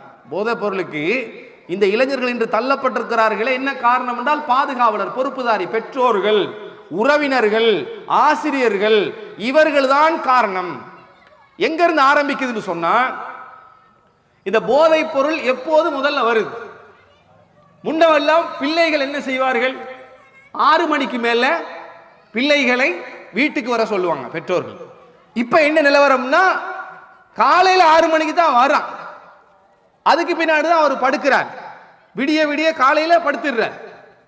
சந்திக்கு போவது, சந்தில இருந்து பேசுவது. எதை பற்றி பேசுவது? நேத்து என்ன பாடம் படிச்சிருந்தாரு அந்த சார் ஸ்கூல்ல, சயின்ஸ்ல என்ன படிச்சிருந்தார், அதை பத்தியா பேசுறான்? அதை பற்றியா கதைக்கிறார்? இல்ல. எதை பத்தி பேசுகிறார்? முதல்ல ஆரம்பம் என்னண்டா, சம்பந்தம் இல்லாத ஒரு விஷயத்தில் அவனுடைய கற்பனை தான் பேச்சாக இருக்கிறது. என்ன பைக் வந்திருக்கான் புதுசா, அங்கதான் ஆரம்பி, அதை பத்தி பேசுற தப்பு இல்லை. ஆனா எங்க ஆரம்பம்? அந்த பைக்கை பத்தி உனக்கு தெரியுமா, அந்த காரை பத்தி உனக்கு தெரியுமா? அப்படியே அந்த இமேஜினேஷன் லைஃபுக்குள்ள போகிறான், கற்பனை உலகத்துக்குள் போகிறான். அதைத்தான் நான் வாங்கணும். அப்பிள் வாங்குறதுக்கே வக்கில்லாம இருக்குமானா அப்பிள்ல புதுசா வந்த மாடலை வாங்கணும்னு எதிர்பார்ப்பான். பாத்தீங்களா? வீட்டுக்குள்ள பெற்றோர்களுக்கு சரியான வருமானம் இருக்காது, வீட்டுக்குள்ள சரியான வருமானம் இல்லை, ஒரு இருக்கும். ஆனா கஷ்டப்பட்டு அடிச்சு புடிச்சு காசை சேர்த்து அப்புள்ள புதிய மாடல் போன் வாங்கணும். எதுக்கு? எதுக்கு? அப்பதான் தெளிவாக கேட்கும் பேசினா என்றதுக்காக வேண்டியா? இல்ல, அந்த அப்புள்ள பிராண்டை காட்டணும், நான் சமுதாயத்தில் பாருங்க ரிச்சா நாக்கள் என்று காட்டணும் என்கிற மாதிரியான ஒரு பெரிய ஒரு பெருமைக்காக வேண்டி சந்திகளில் பேசுகிற இளைஞர்கள் தான் முதல் கட்டமாக இந்த போதைக்குள் போவதற்கு அடிப்படை. எப்படி? அந்த சந்தையில நின்று பேசுகிற போது ஒருத்தன் வருவான், அவன்தான் இப்லீஸ், அவன்தான் சைத்தான். நல்லா தான் இருப்பான், இது மாதிரி விஷயத்தை தான் பேசிக்கிட்டு இருப்பாங்க. அவங்ககிட்ட மார்க்க சாயங்கள், மார்க்கம் பற்றிய விவரங்கள் இல்லை. சந்தியில் நிற்பதும் பொதுவாக உலகத்தில் உயர்தரமான விடயங்களை மட்டும் பேசிக் கொண்டிருக்கிறார்கள். கல்விகளோ ஒழுக்கங்களோ மார்க்க விஷயங்களோ பேசப்படுவதில்லை. சந்தியில் இருக்கும்போது அப்ப வருவான் சைத்தான். அவன் தான் தூரத்துல வந்த ஒரு நண்பன், அவனும் பேசிக்கிட்டு இருப்பான். இதெல்லாம் பெருசா பேசுறீங்களடா, நான் ஒன்று தரவா, ஒரு சின்ன டெப்லெட். அண்மையில இந்த கல்பிட்டி கருவாட்டு கடத்தலில் பிடிக்கப்பட்டதுன்னு சொல்லி 3,59,000 மாத்திரைகள், போதை மாத்திரைகளை பிடித்தார்கள் போலீசார்கள். 3,59,000, 3,60,000. அந்த 60,000 மாத்திரைகளும் எங்க போகுது? பெரியவர்கள்ட்ட போகல, போவது முழுக்க இந்த மாணவர்கள்ட்ட தான் போகுது. பாடசாலைகளுக்கு வெளியே நின்று கொண்டிருப்பது வருகிற மாணவர்கள்ட்ட தொஃபிய கொடுக்கிற மாதிரி மெல்ல கொடுக்கிற, அதை குடிச்சு பார்த்தவன் அடிமையானவன் அதை இன்னொரு மாணவனுக்கு அறிமுகம் செய்வது, கூட்டிட்டு போய் காட்டுறது, வா இதை குடிச்சு பாரு. அந்த சந்தியில நின்று கொண்டு தனிமையிலே பெற்றோர்களை விட்டு ஒதுக்கப்பட்டு நண்பர்கள் தான் உலகம் என்று நிற்கிற அந்த இளைஞர்களுக்கு வழிகாட்டுவதற்கு சரியான வழி இல்லாத போது இந்த இப்லீஸ் தான் வழியை காட்டுவான். கூட்டிட்டு போய் இந்த மாத்திரையை சாப்பிட்டு பார், அப்பதான் உங்கள் பிள்ளைகளிடத்தில் ஒரு ரியாக்ஷன் தெரியும். வீட்டுக்குள்ள இதுவரைக்கும் அமைதியாக இருந்தவன் வீட்டுக்கு வாரதும் தெரியாது, போறதும் தெரியாது, பேசுறானும் இல்ல, எதை பற்றியும் சொல்றான்ல, கதைக்கிறான்ல, அமைதியாக வந்து அமைதியாக போகிறான். என்ன? வாய்க்குள் மாத்திரைகள், வாய்க்குள் மாவா போன்ற போதை பொருள்கள், தூள் பாவிக்கிறாராம். பார்க்க அழகா சூரத்தாக நல்ல ஒரு நிலையில தான் இருக்கார், ஆனா வாய்க்குள்ளதான் குப்பை, வாய்க்குள்ளதான் மோசம். நான் இதை பேசுவதால் பயன்படுத்தக்கூடியவர்கள் கோபிக்க வேண்டாம், உங்களுடைய எதிர்காலத்தை பற்றி யோசியுங்கள் சகோதரர்களே. அல்லாஹ்வின் தூதர் அவர்கள் எதற்காக இந்த உலகத்துக்கு வந்தார்கள்? இந்த உலகத்திலேயே ஒரு இளைய சமுதாயம் என்பது எப்படிப்பட்ட ஒரு நிலை இருக்க வேண்டும் சகோதரர்களே? உங்கள் மூளை அடகு வைக்கப்பட்டால் எப்படி நீங்கள் எதை பற்றி யோசிப்பீர்கள்? சமுதாயத்தில் இருக்கிறீங்க, சந்தியில நிக்கிறீங்க, அறிமுகமாகிறது, இந்த டேப்லெட்ல ஆரம்பிக்கிறது, ஹெராயின் வரையும் போகிறது, இந்த ஐஸ் என்று சொல்லி அதற்கு பின்னால் அடிமையாகுவது. சில பேர் சிலரை பற்றி சொல்றாங்க, என்ன சொல்கிறார்கள்? நல்லா தான் இருந்தார், இப்ப அவர் ஐஸ் அடிக்க ஆரம்பிச்சிட்டார். ஐஸ் அடிக்க ஆரம்பிச்சிட்டார், இனி போனோம் தான். அவரை மீட்டெடுப்பது மிக கடினம். ஆரம்ப நிலையாக இருந்தால், இப்ப அரசாங்கம் அறிவித்திருக்கிற இந்த புனர்வாழ்வு மையம், போதையில உட்கொண்டு அதை தான் ஈர்க்கப்பட்டதாக இருக்கும் என்றால் புனர்வாழ்வு, அதற்கு மீட்டெடுப்பதற்கு உண்டான ஒரு மையத்தை உருவாக்கி அங்க வாங்க என்று சொல்றாங்க. வெக்கம் இல்லாம போகணும். ஏன்? இந்த ஐசோ மற்ற போதையோ பயன்படுத்துவதற்கு வெக்கப்படவில்லையே, இதற்கு வெக்கம் இல்லாமல் போய் திருந்தி கொண்டு வர வேண்டும், மாற்றிக்கொண்டு வர வேண்டும். இந்த போதையிலிருந்து கலட்டுகிற போது சொல்கிறார்கள், உசுரை பிரிக்கிற மாதிரி வழி ஏற்படுமா சிலருக்கு. அப்படிப்பட்ட ஒரு நிலை இந்த முதல் கட்டமா இந்த சந்தியில நிக்கிறவங்களுக்கு வரும். அதுக்கு பின்னாடி அவனுக்கு பள்ளியும் இல்லை, ஒண்ணும் இல்லை. உம்மா மௌத்தானாலோ வாப்பா மௌத்தானாலோ சொந்தக்கார இறந்து விட்டாலோ அவனுக்கு தொழவும் தெரியாது, தொழுகை பள்ளியில எப்படி தொழுகிறாலும் தெரியாது. தெரிஞ்சதெல்லாம் என்ன? புதுசா வந்த மோட்டார் பைக்கில் மாடலும், இப்ப உலக அளவில் யார் எந்த மாடலா இருக்கிறாங்களோ அவளையும், உலகத்தில் என்னென்ன செய்திகள் இருக்கிறது அதுவும், புதிய லேட்டஸ்டா என்ன மொபைல் வந்திருக்கிறது அதுவும், கார்ல என்ன வந்திருக்கிறது, எந்த கம்பெனி அடிச்சுக்கிறான், இதுதான் பீத்துக்கிறதுக்கு நிக்கிறதுக்கே வக்கு இல்லை. ஆனா இந்த மாதிரி எல்லாம் தேவைங்கிற மாதிரி ஒரு இமேஜினேஷன் லைஃப்ல இருப்பாங்க. அப்படித்தான் இன்னைக்கு சைத்தான் கொண்டு வச்சிருக்கிறான். உண்மையான ஒரிஜினல் வாழ்க்கையை விட்டுட்டு கற்பனை உலகத்தில் தத்தளிக்க வைத்திருக்கிறான். கற்பனை உச்சம்தான் என்ன? போதையை குளிச்சு சொர்க்கத்துக்கு போற மாதிரி நினைக்கிறது. அவனை கூப்பிட்டு அவனுக்கு வழி நடத்த வேண்டும். பெற்றோர்கள் ஒரு பிள்ளை என்ன செய்கிறான் என்பதை பார்க்க வேண்டும். போனானே, என்ன செய்தான், வகுப்புல இருக்கிறானே, என்ன பேசுகிறான், நடத்தை இப்படி இருக்கிறதே, வார்த்தை இப்படி வருகிறதே, திடீரென்று சைலண்ட் ஆயிட்டானே. சில பேர் பார்க்க அமைதியா தான் இருக்கிறார்கள். அவரை பார்த்தா எல்லாரும் சொல்றாங்க நல்ல பொடியாவன் அப்படின்னு. ஆனா அவரு வாய்க்குள்ள என்ன நல்லா இருக்குங்களா அப்படிதான் கேட்பாரு. ஏன்? அவர் வாய் துறக்கல, வாய்க்குள்ள ஒரு சின்ன குழி ஒன்றை உருட்டி வைத்திருக்கிறார். சில இடங்களில் கல்யாணம் எல்லாம் பிரிஞ்சிருக்குது. ஏன்? ஆளை பார்த்தா அழகு மாதிரி, ஆனா வாயை திறந்தா பணம் மாதிரி. ஏன்? உள்ளுக்கு அவருக்கு குழி. பிறகுதான் தெரிய வந்துச்சான். பொண்டாட்டிக்கிட்ட பேசும்போதுதான் ஒன்று பேசியிருக்காரு. ஏன் வார்த்தை வரல, கோபப்படுறாரு, வெறி வருகிறது. தொடர்ந்து போதையை பயன்படுத்தி பயன்படுத்தி இந்த கஞ்சா அடிச்சடிச்சுக்கிறவன் பொஞ்சாதி அவனோட இருக்கிறதுல ஓடி போற கேஸ் நேரம். ஏன்? ஏன்னா இந்த இளவரசர் இந்த பொருளுக்கு அடிமையா இருந்தா இல்லத்தி நேரத்தில் இளவரசர் தூங்கிடுவார் எல்லா பொதுவாக, அதனால பொஞ்சாதியே ஓடிடுவார். இந்த நிலை இருக்கு. அப்ப எல்லா வகையிலையும் இது ஒரு கேடு கட்டது. அப்ப இது குழந்தைகள்கிட்ட என்ன மாற்றம் ஏற்படுகிறது, மாணவர்கள்ட்ட என்ன மாற்றம் ஏற்படுகிறது, ஏன் புள்ள போனானே நடைமுறைக்கு மாற்றமாக செயல்படுகிறானே என்று ஆராய வேண்டும். இந்த அரசாங்கத்துடைய புனர்வாழ்வு மையத்திற்கு இளைஞர்கள் மீட்டெடுப்பதற்காக அந்த ரீஃப்ரெஷிங் சென்டருக்கு போக வேண்டும் என்ற தேவை ஏன் ஏற்படுதுண்டா, அப்பா அம்மா பிள்ளைகளை அல்லாஹ் சொல்ற முறையான அந்த கல்வியோ மார்க்கத்தையோ கொடுக்காதுதான் சகோதரர்களே. மார்க்கத்தை சொல்லி கொடுத்திருந்தா அல்லாஹ் தான் உண்மை, மறுமை தான் உண்மை, சொர்க்கம் தான் உண்மை, இதுதான்டா இஸ்லாமியனுடைய வாழ்க்கை என்று சொல்லி கொடுத்திருந்தா கேலி கதையும் வீண் கூத்துக்கெல்லாம் ஈடுபட மாட்டான். வழிகாட்டுதல் சரியாக இருந்திருக்கும். அதனால தான் பாருங்க, இப்ப இவனுடைய நிலை எப்படி போகுது, என்ன என்ன வாழ்க்கைண்டா.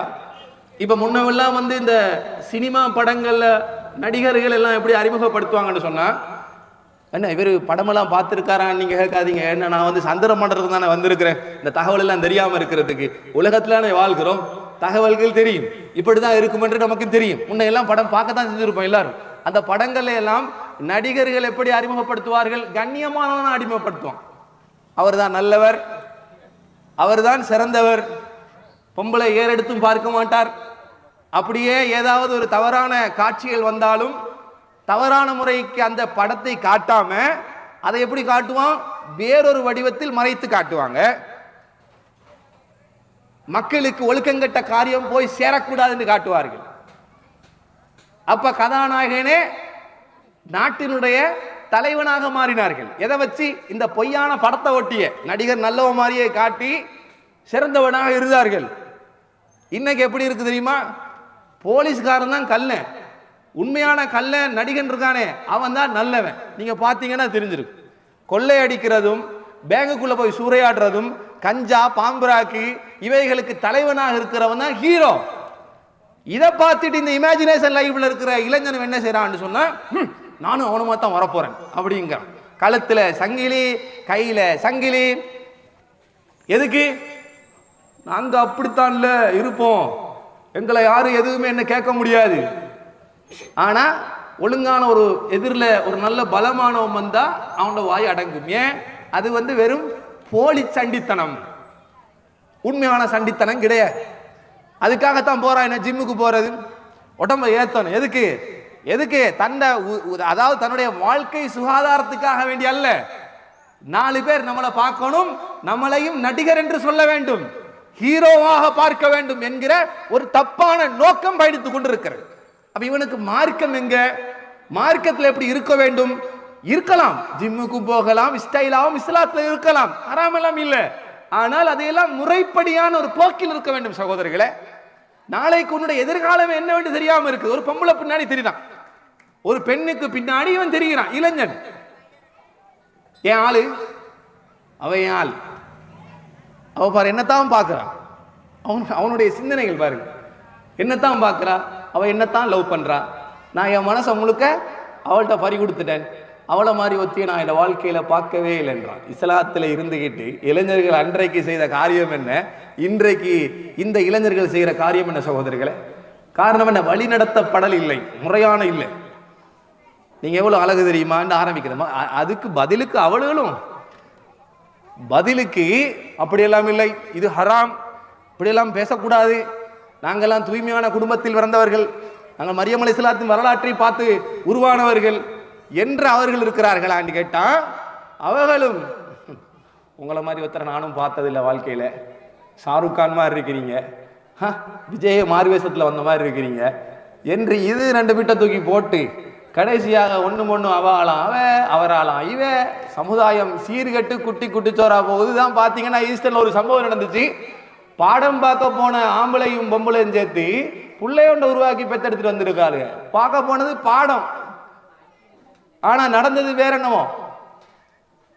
கேள்விப்பட்டிருக்கிறீர்களா இல்லையா? ஒரு பிள்ளையை தூக்கி இங்க ஒரு ஓடையில் தூக்கி விட்டார்கள். எதுக்கு சொல்றேன்னா, இலக்கற்ற ஒரு சமுதாயமாக மாறிவிட்டது. அதற்கு பிறகுதான் அடுத்தது போதை. புள்ளைய கொண்டு போய் கொடுத்து தூக்கி எறிஞ்சாச்சு. பாப்பாக்கு வீசுறதுக்கு மனசு இல்லையா? முதல்ல பாப்பாக்கு இந்த பிள்ளைய கொண்டு போய் வீசி விடுறதுக்கு மனசு இல்லையே. இவனுக்கு 17 வயசு சகோதரிகளே. முறைப்படி கல்யாணம் முடிச்சா 17 இல்லை, அது பிரச்சனை இல்லை. ஆனா முறை தவறி நடந்தது. அப்ப இதற்கு காரணம் என்ன என்றால், இந்த தவறான வழிநடத்தல்கள் தான். இஸ்லாம் என்றால் என்ன என்றதை மனசுக்குள்ள அங்கே பதிவு செய்யப்படவில்லை. டிக்டாக்கு, ஃபேஸ்புக்கு, இன்ஸ்டாகிராம், நீங்க பாருங்க சகோதரிகளே. நான் ஒன்றை யோசிக்கிறேன், அதாவது போதை என்றாலும் இளைஞர்களை பற்றி தான் சொல்லணும். அந்த இளைஞர்களுடைய இன்ஸ்டாகிராம் பக்கங்களை போய் பாருங்கள். ஒரு சிலரை தவிர மற்றவர்கள் எல்லாருமே அவங்க பிடிச்ச போட்டோ, அங்க போறது இங்க போறது. காத்தாங்குடியிலே ஒரு பள்ளிவாசல் இருக்கிறது, அதுக்கு பேரு மஸ்ஜிதுல் அக்ஸா. அக்ஸா பள்ளிவாசல் காத்தாங்குடியில இல்ல, அது ஜெருசலத்தில் இருக்கிறது. ஆனால் அதுக்கு பேரு மஸ்ஜிதுல் அக்ஸா. அங்க அந்த பள்ளிவாசல் கட்டப்பட்டிருக்கக்கூடிய வடிவமைப்புக்காக இங்க இருந்து மக்காவுக்கு ஹஜ்ஜுக்கு போற மாதிரி இங்க இருந்துட்டு ஸ்டைலாக அங்க போய் ட்ரிப் போய் அங்க உள்ள பள்ளிவாசல்ல போய் 2 ரக்காத் தொழு, அதுவும் இல்லை. அங்க போய் அதுக்கு முன்னாடி போட்டோ எடுத்து இன்ஸ்டாகிராம்ல போடணும். போட்டா எத்தனை லைக் வருது, பேஸ்புக்ல போடணும், லைக் வருது. சுபஹானல்லாஹ். எதுக்கோ அடிமையாக இருக்க வேண்டிய இளைஞர்கள் எதுக்கோ இன்னைக்கு அடிமையா இருக்கிறாங்க. ஆம்பளை மட்டும் அப்படியா? பொம்பளை அவங்களுக்கு டிக்டாக் என்ன, சுபஹானல்லாஹ். அதுலயும் 2-3 பேர் அதுல இருக்கிறாளு. எங்கன்னு சொன்னா இந்த கமாண்ட் பண்ணிட்டு சில பேர் நமக்கு ஷேர் பண்ணி விட்டுறாங்க, இதை பாருங்க, இதை பேசுங்க. நாமளும் எவ்வளவுதான் பேசுறேன், வெக்கங்கட்டு போய் எத்தனை சும்மாலும் சொல்றது, இப்படி இருக்கிறார் அப்படி இருக்கிறார்கள். 2 பேர் கேட்கறான், மௌலை உங்களுக்கு வேற வேலையே இல்லை, இதை பத்தியே தான் பேசுறியா, அருவருப்பா இருக்குன்றான். உண்மையில அப்படிதான் இருக்கிறது. அப்ப 4-5 பேர் திருப்பி அனுப்புறாங்க, அனுப்பிட்டு இதை பேசுங்க, எனக்கு வேற வேலை இல்லையா, உண்மைக்கும் இதையே பேசுறதுதானா, சொல்றதுதான் கடமை. அவ்வளவு என்ன சொல்றான், அதுல கீழே கமாண்ட்ல ஹாஜியாருக்கு எதுக்கு டிக்டாக்ல வேலை, அவ்வளவு நாங்க செய்யறதை தான் செய்வோம். மௌலை மாதிரி நீங்க பள்ளிக்குள்ள இருக்க வேண்டியதானே, உங்களுக்கு எதுக்கு டிக்டாக் உள்ள வேலை, திருத்துறதுக்கு இங்க நீங்க வர தேவையில்லை, போய் உங்களோட குடும்பத்தை பாருங்க அவரு. அப்ப இந்த லட்சணத்தில் இருக்கிறது இஸ்லாமிய சமுதாயம். அன்றோ மரியம் அலைஹிஸ்ஸலாம் அவர்கள் தனக்கு பின்னாடி ஒரு ஆடவர் வந்ததற்காக வேண்டி, யார் நீ அல்லாஹ்வை அஞ்சக்கூடிய ஒருவனாக இருந்தால் என்னை விட்டு போயிடு என்று சொன்னார்கள்.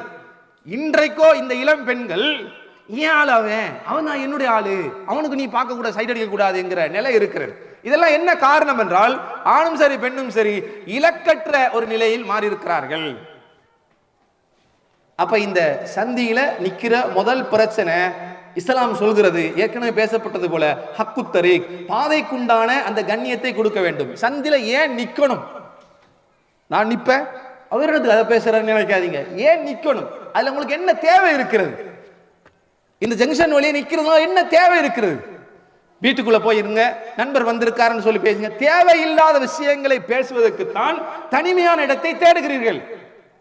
உங்களுக்கு தெரியுமா, இந்த போதையில் இந்த ஒட்டிகுலோன் கேஸ்ன்னு சொல்லி, ஒட்டிகுலோன் பிள்ளைகளை தலையில தேய்க்கிறது, இதுல ஒரு கேஸ் கொஞ்ச நாளைக்கு முன்னாடி பிடிபட்டது, கேள்விப்பட்டிருப்பீங்க சில பேர். ஒரு சில்லறை கடையில அடிக்கடி ஒரு இளைஞன் போய் ஓட்டிகுலோன் வாங்குறான். இதெல்லாம் என்ன காரணம் என்றால், இந்த தனிய பேசி தனிய சீக்கிரட்டாக வாழ்ந்துகிட்டு என்ன செய்யணும் ஏது செய்யணும் தெரியாம இருக்கும்போது வர இந்த உதயம் இது. அல்கோஹால்ல இலேசாக கலக்கப்பட்டு உருவாக்கப்படுவது திரவம், சின்ன பிள்ளைகளுக்கு தேய்க்கிற இந்த ஓட்டிகுலோன். இதை சொன்னாலும் ஒரு மெசேஜ் மாதிரி போயிடும். இருந்தாலும் அது விலை கூட, குடிச்சா சாவுறது, அது வேற கேஸ், அதனால குடிக்க மாட்டானு. டைரக்டா கொஞ்ச நாளையில போய் சேர்ந்துருவார்.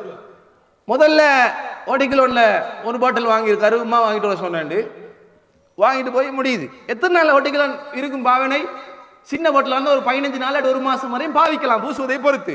இவன் இன்னைக்கு வாங்குறான், நாளைக்கும் வாங்குறான். உமா வாங்கிட்டு வர சொன்னாங்க, உமா வாங்கிட்டு வர. எத்தனை பிள்ளடா இருக்கு உங்க உமாவுக்கு? புள்ள ஒன்றுதான். ஆனா ஓட்டிகுலோன் வாங்க சொல்லுங்க உமா இல்ல, கூட்டாளி மாறி.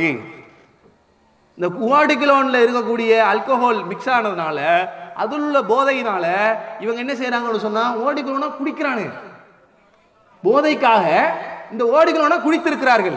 அது குடித்து ஒரு இடத்துல குப்பைகளாக அந்த போட்டலை கண்டுபிடித்து அதற்கு பிறகுதான் விஷயம் வருகிறது. இவன் பாவனை கெடுத்தல, குடிபாவனைக்காக எடுத்திருக்கிறார்கள். எப்ப இது என்னதனால வருது, ஒரு சரியான ஒரு கைடு, ஒரு பாதுகாப்பாளர் கவனிக்கவில்லை என்பதனால் வருகிறது. ரிசல்ட்ஸ் மட்டும் பார்த்து வேலை இல்லை வெற்றோர்கள், அன்றாட நடவடிக்கையில என்னென்ன நடக்குது என்பதை பார்க்க வேண்டும்.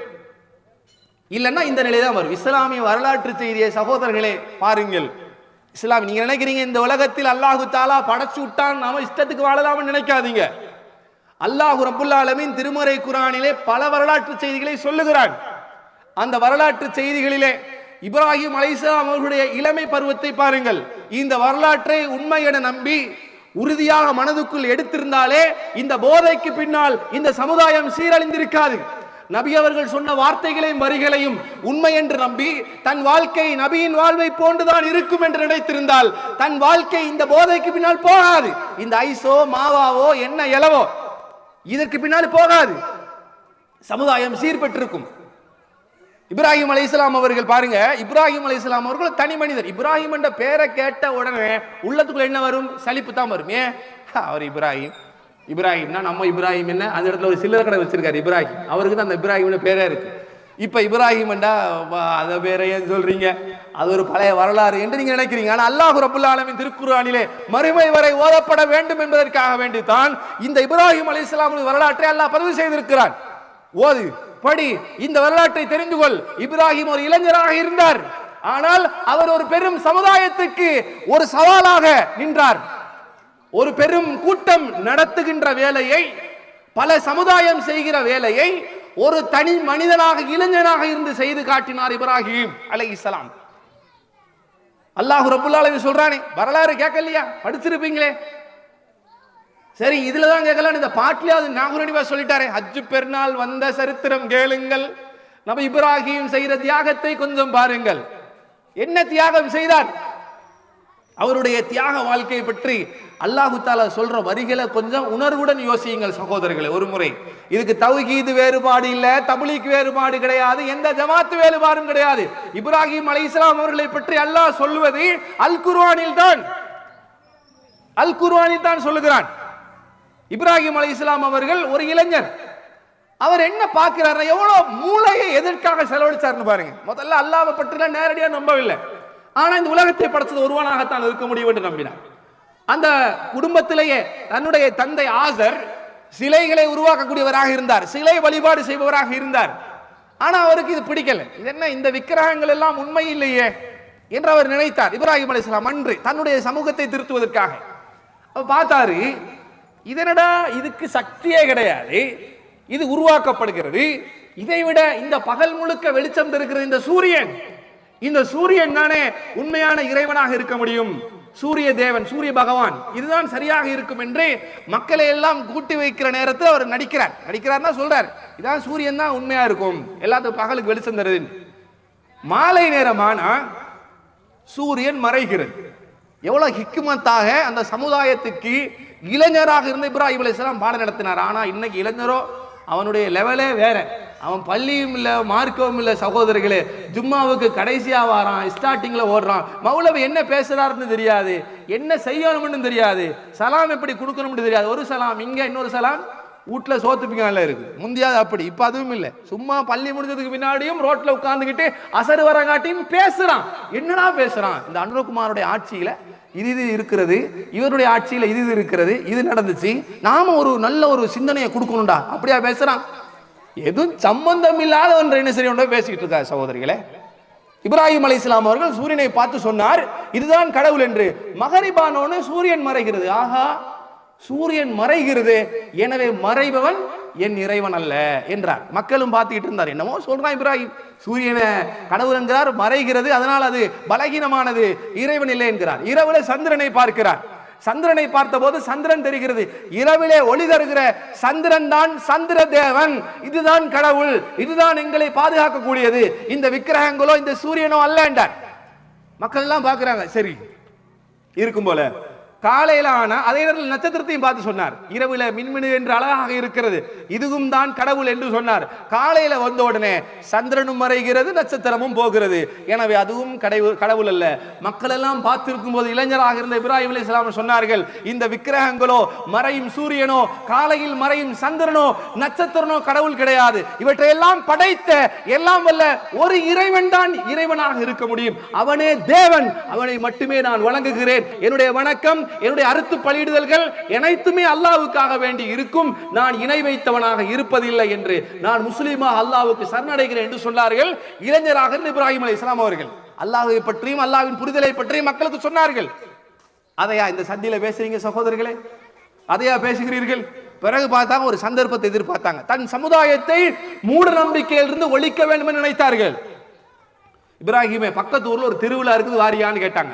இப்ராஹிம் அலைஹிஸ்ஸலாம் என்ன சொல்லியிருந்தாங்கடா, தல்லாஹி லஅகீதன்ன அஸ்னாமக்கும் பஅதான் முதுவிரின். ஒன்றை சொல்ற என்னுடைய சமுதாயமே, நீங்கள் வீணாக உங்களுடைய சிந்தனையை அடகு வைத்துக் கொண்டிருக்கிறீர்கள். நீங்கள் இங்கே இருந்து போனதற்கு பிறகு உங்களுடைய போலி தெய்வங்களை நான் உடைப்பேன், சதி செய்வேன் என்று கெத்தா சொல்லிட்டு வந்தார். அங்க காட்டுங்க கெத்து.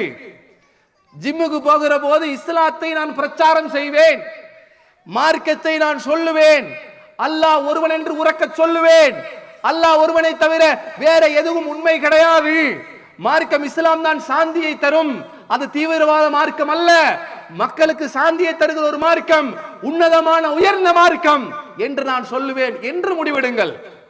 அதுக்கு எத்தாக இருக்கும். போனதுக்கு பின்னாடி இப்ராஹிம் அலைஹிஸ்ஸலாம் வீட்டுல இந்த கோடாரி எடுத்தாரு, வந்தாரு, இந்த போலி தெய்வங்களுக்கு முன்னாடி வந்து நின்றார். வந்து நின்றுட்டு சின்ன சின்ன தெய்வங்களை எல்லாம் உடைச்சார். உடைத்து விட்டு பெரிய தெய்வத்தை வைத்தார். அவங்க நம்புற தெய்வம் போட்டு வச்சுட்டு வீட்டுல வந்து உட்கார்ந்துக்கிட்டார். இவனுக்கு என்ன செஞ்சான்னு சொன்னா, ஊருக்கு போய் இந்த திருவிழாவுக்கு போய் திருப்பி வராங்க. திருவிழாவுக்கு போய் திருப்பி வந்த உடனே வந்து பார்த்தா எல்லாம் எங்களுடைய தெய்வங்கள் எல்லாம் சுக்குநூறாக உடைந்திருக்கிறது. அவனுங்களுக்கு வந்துச்சு கோபம் ஒன்று பாருங்க, கோபத்தினுடைய உச்சம் என்ன, எந்த அளவுக்கு சொன்னா, இதை யாரு செஞ்சான் யாரு செஞ்சான்னு பேசி வருகிறது. யுகாலு லஹு இப்ராஹிம், ஒரு இளைஞன் தான் செய்தான், அவனுடைய பேர் இப்ராஹிம்.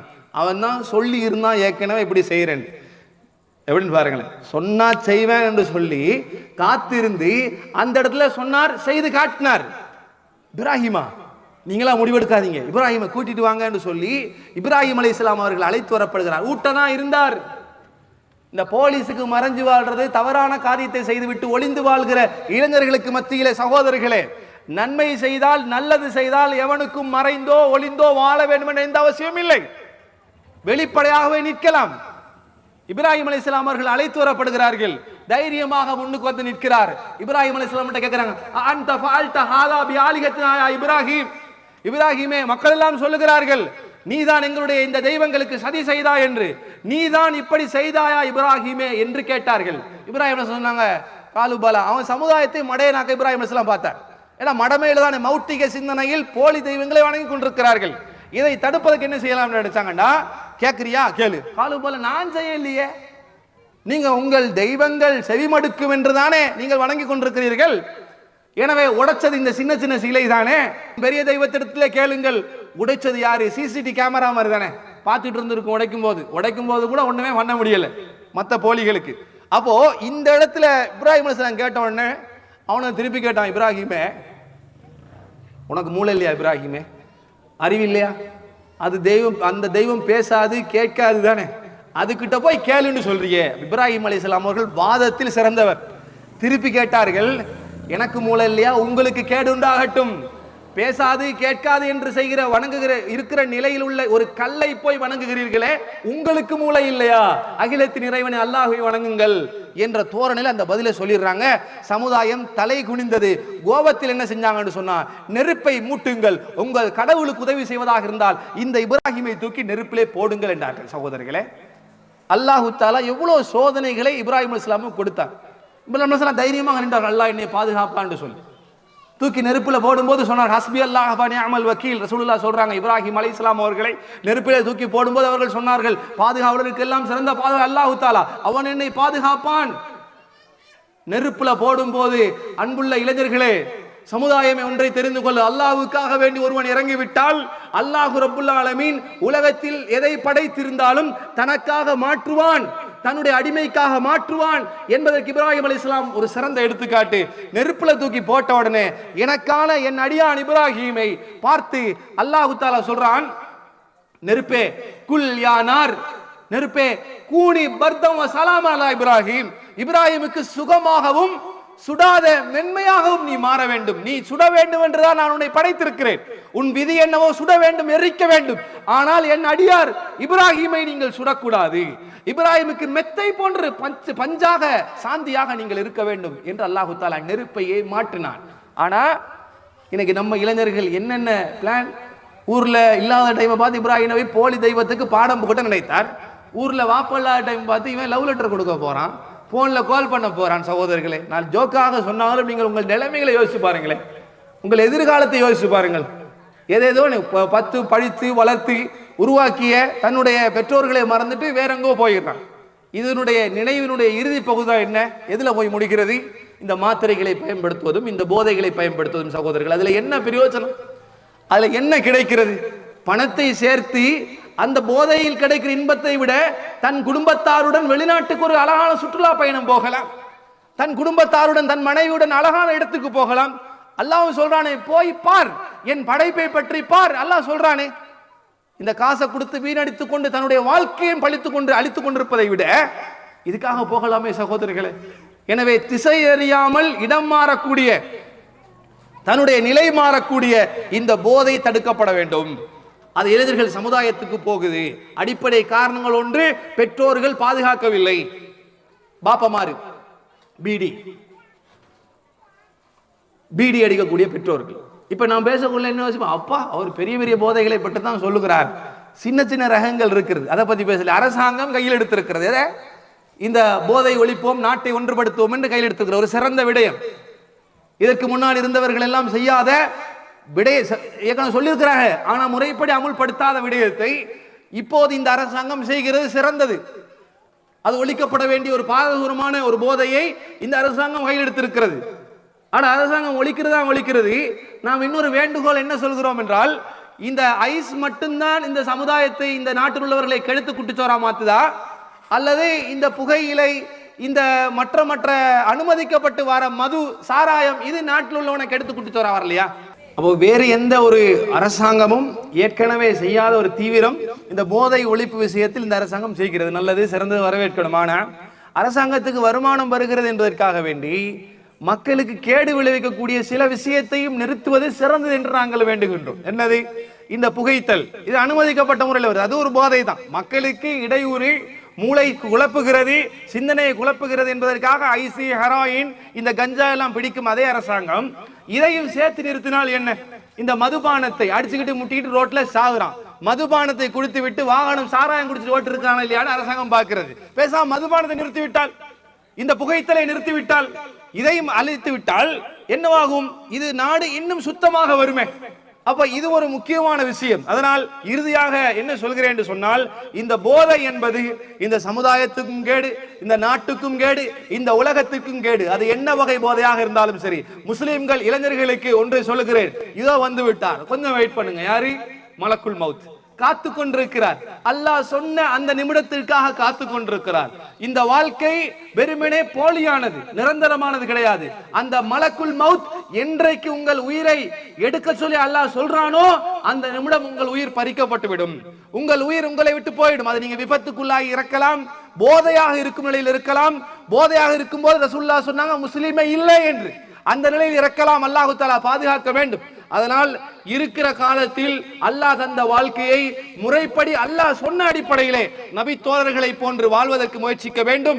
சமுதாயத்திலே போதை பரவுவதற்கு உண்டான என்னென்ன அடிப்படைகள், வாசல்கள் இருக்கிறதோ அதையெல்லாம் நிறுத்திவிட்டு பள்ளிவாசல்களுடன் சங்கமியுங்கள், பள்ளிவாசல் மார்க்க நிகழ்ச்சியுடன் கலந்து கொள்ளுங்கள், மார்க்க விழுமியங்களை படியுங்கள். போன்ல அதை பாக்குறீங்க, இதை பாக்குறீங்க, ஆனா கொஞ்ச நேரம் பயான்களை கேளுங்கள், மார்க்க செய்திகளை கேளுங்கள், குர்ஆனை படியுங்கள். கண்டிப்பாக அல்லாஹ்வை நோக்கி வருகிற போது அல்லாஹ்வும் உங்களை நோக்கி வருவான்.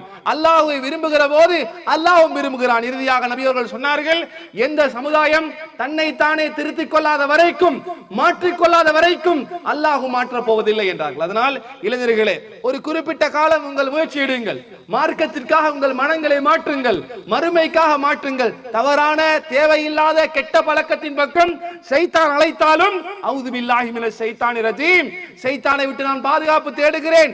இருக்கிற காலத்தில் ஒரு சிறந்த நல்ல மனிதனாக நான் வாழ்ந்துவிட்டு போகிறேன், மறுமையில் சிறந்த உயர்ந்த அந்த சொர்க்கத்தை நான் பெற வேண்டும் என்ற எண்ணத்தில் நான் வாழ்வேன் என்ற உறுதி எடுங்கள். எல்லாம் வல்ல இறைவன் அப்படிப்பட்ட சிறந்த மனநிலை எனக்கும் உங்களுக்கு நந்தல் புரிவானாக. வாஹிர் தஅவானா அல்ஹம்துலில்லாஹி ரப்பில் ஆலமீன்.